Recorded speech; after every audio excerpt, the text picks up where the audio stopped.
I'm now joined by Gaurav Gupta from the Green Livelihood Center. Welcome, Gaurav. Thanks. You are here representing green jobs, an area we desperately need to draw attention to. What will be revealed in your panel? Well, I think my job there is to talk a bit about green livelihoods from an Indian perspective. When we think about green jobs, we think about a really full spectrum. I'll give you some examples.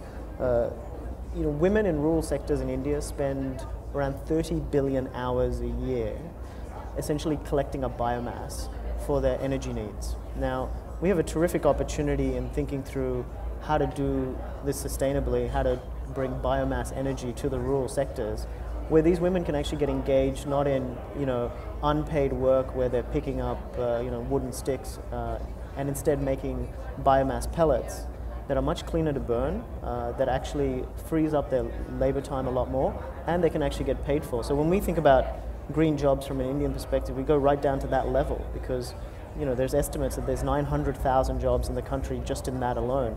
And while that may not sound so exciting, from a, let's say, an American perspective, women making biomass pellets, that's a significant increase in the livelihood to what was going on before. So right from that level to the kind of projections we have in India in terms of the buildings that we're going to build, the 100 gigawatts of solar that's planned by 2030, there's a massive expansion in terms of skills required, both at the very technical and highly paid level, right down to the rural level. And this is the good news story. And this is what people in India are much more excited about than potentially, Copenhagen and international negotiations and so forth. I think that's brilliant. I think green jobs, you're right, much of the focus is on clean tech and green tech and that kind of area, but do you think because in India there's a necessity to make a living, and in many ways green jobs is that much more adaptable to an Indian situation?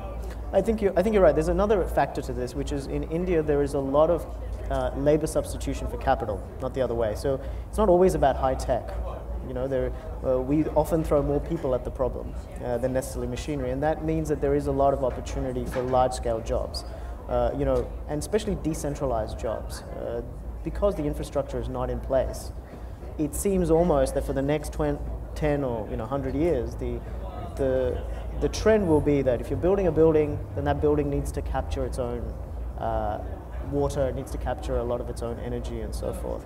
And that's going to create a huge amount of jobs in the types of sectors we don't think about. Plumbing, the plumber needs to essentially be a green plumber. The guy that's going to be making bricks tomorrow needs to be trained in how to make mud bricks that can be actually baked simply in the sun. So when we think about the green jobs opportunity, we think about it in two sectors. We think about it as firstly the natural resources sector, which is what everyone thinks about. How are we going to harvest the sun, or how are we going to manage water and so forth. And that's obviously going to grow. But the real big opportunity in India is the traditional job sector. So if I am a plumber, if I am a builder, if I'm an architect, what is the reskilling and retooling I need to actually create a green economy?